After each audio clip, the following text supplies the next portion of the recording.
ሃይ ሰላም ውድ ተማሪዎች እንዴት ናችሁ? እንዴት ቆያችሁ? ዛሬ በዚህ ቪዲዮ የመጣሁት ሰበር የተባለ ዜና ልነግራችሁ ነው። የትምህርት ሚኒስቴር የ12 የዘንድሮ ወይም የዚህ ዓመት የ12ኛ ክፍል ሀገር አቀፍ ፈተና 100% በበይነ መረብ ወይም በኦንላይን ይሰጣል ብሏል። በዚህ ዓመት የሚሰጠው የ2018 የ12ኛ ክፍል ማጠናቀቂያ ሀገር አቀፍ ፈተና 100% በበይነ መረብ ለመስጠት የሚያስችል ቅድመ ዝግጅት እየተደረገ መሆኑን የትምህርት ሚኒስትሩ ፕሮፌሰር ብርሃኑ ነጋ ተናግሯል። ይህን በተወሰነ ከዚህ በፊት በእርግጥ የዚህ ቻናል ተከታታዮች ፍንጭ ሰጥቻችሁ ነበር። የትምህርት ሚኒስትሩ ከዚህ በፊት በተለይም ከትምህርት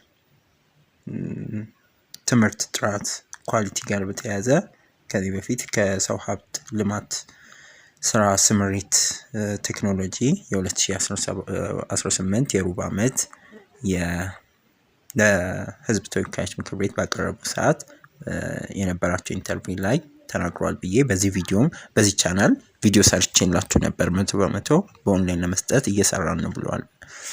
ዛሬ 100% እንደሚሰጥ ተረጋግጧል ማለት ነው። አሁን የትምህርት ሚኒስትሩ በተናገሩት መሰረት ለዛ የሚሆን ቅድመ ዝግጅት እየተደረገ እንዳለ ነው የተናገሩት። ይህን ያሉት በአጠቃላይ የትምህርት ልማት ዘርፍ የግማሽ ዓመት አፈጻጸም መድረክ ላይ ተገኝቶ ነው የትምህርት ሚኒስትሩ ማለት ነው። ባለፉት 2 ዓመታት ፈተናው በወረቀት በበይነ መረብ በኦንላይን ሲሰጥ እንደነበር አንስተው በዚህ ዓመት የሚሰጠው ማጠናቀቂያ ወይም ኢንትራንስ ማትሪክ ፈተና ሙሉ በሙሉ በኦንላይን በበይነ መረብ ለመስጠት የሚያስችል ቅድመ ዝግጅት እየተደረገ ነው የሚለውን ጠቁመዋል። ለዚህም የተለያዩ ግብአቶች ለክልሎች ድጋፍ እየተደረገ መሆኑን ጠቅሰው በፈተና ጣቢያዎች በቂ የኢንተርኔት አቅርቦት እንዲኖር ከኢትዮ ቴሌኮም ጋር በመነጋገር ይሰራል ብለዋል። ክልሎችም በዚህ ሂደት የሚያጋጥሙ ችግሮችን እንዳይኖሩ በቂ ኮምፒውተር ኔትወርክ እና አማራጭ የኃይል አቅርቦት እንዲኖር ልዩ ትኩረት ሰጥተው መዘጋጀት እንዳለባቸው አሳስበዋል።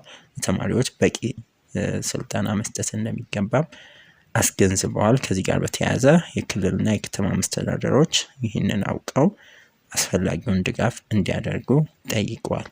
በትምህርት ሚኒስቴር የዲጂታል ትምህርትና ICT ስራ አስፈጻሚ ዶክተር ዘላለም አሰፋ ተማሪዎች የሚለማመዱባቸው ሞዴል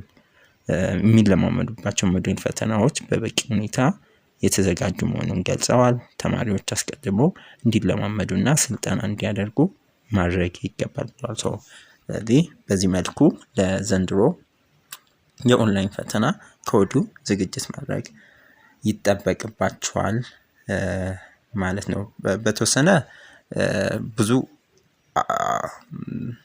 አዎንታዊ ጎን አለው ኦንላይን ፈተና። ምክንያቱም ካሁን በኋላ ዩኒቨርሲቲም ከገባችሁ በኋላ ኦልሞስት ሁሉም ዩኒቨርሲቲዎች በሚባል ሁኔታ አሁን ላይ አብዛኛው ፈተናቸውን በኦንላይን መስጠት ጀምረዋል። ለዛም እንድትዘጋጁ ከወዲሁ ይጠቅማቸዋል። በእርግጥ የወረቀት ፈተናም የራሱ ጥቅም አለው። ግን በተለይ በፊቱም ቪዲዮ እንደነገርኳችሁ ዲጂታል ላይብረሪዎች መስፋፋታቸው ለትምህርት ቤቶች በጣም ኢምፖርታንት ነው። ከዛ ጋር በተያያዘ ይሄ ኦንላይን 100% መደረጉ በየሃይ ስኩሎች ላይ የዲጂታል ላይብረሪዎች መብዛታቸው ብዙ ጥቅም ይኖረዋል ብዬ አስባለሁ።